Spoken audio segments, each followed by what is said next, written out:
नमस्कार दोस्तों, राधे राधे, जय श्री कृष्ण। वृंदावन में श्री कृष्ण जी के बहुत से भक्त थे।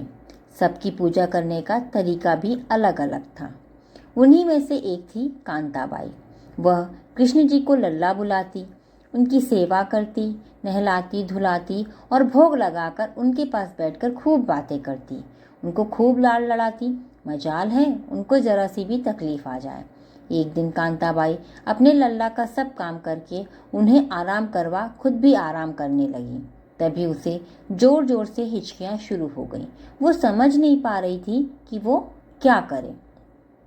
कांता खुद से ही इतनी बेचैन हो गई कि उसे कुछ भी नहीं सूझ रहा था। तभी कांताबाई की पुत्री घर आ गई। उसकी शादी पास वाले गांव में हुई थी, सो अक्सर कांताबाई की बेटी अपनी माँ को देखने के लिए आती थी। तभी कांताबाई की हिचकियां बंद हो गईं। उसको बहुत आराम मिला। कांताबाई ने सारी बात अपनी बेटी को बताई कि कैसे वो हिचकियों से परेशान हुई।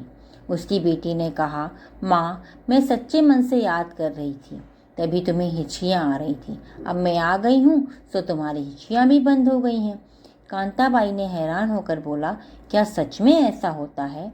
उसकी बेटी ने जवाब में कहा, हाँ जी माँ, जब हम किसी को सच्चे मन से याद करते हैं तो हमारे अपनों को हिचकियां आती हैं।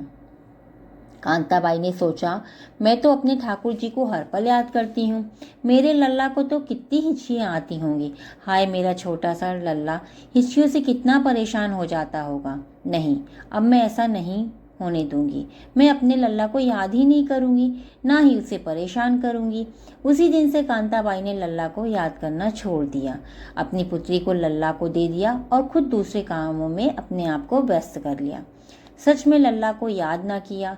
देखते ही देखते कई सप्ताह बीत गए। एक दिन कांताबाई सो रही थी।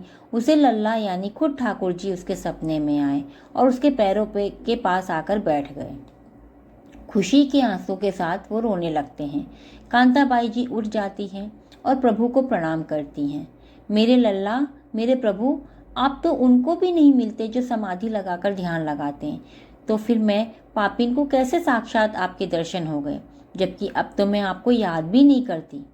श्री कृष्ण जी ने मुस्कुराकर कहा, माँ, जब भी कोई मुझे याद करता है तो उसके पीछे उसका स्वार्थ होता है, या कोई साधु जिसको मुक्ति पाने का स्वार्थ छुपा होता है। लेकिन धन्य हो माँ तुम, जिसने ये सोचकर याद करना छोड़ दिया कि मुझे हिचकियाँ आती होंगी। मेरी इतनी परवाह करने वाली माँ भक्त मैंने पहली बार देखी है। तभी कांताबाई अपने लल्ला की बात सुन अपने शरीर को मिट्टी में विलीन कर अपनी भक्ति की लौ को हमेशा के लिए जला लिया। कहते हैं ठाकुर जी केवल आपके प्रेम और भाव के भूखे होते हैं। उन्हें किसी चीज से, किसी वस्तु से कोई मतलब नहीं रहता। अगर सच्चे मन से, सच्चे भाव से ठाकुर जी की पूजा करें तो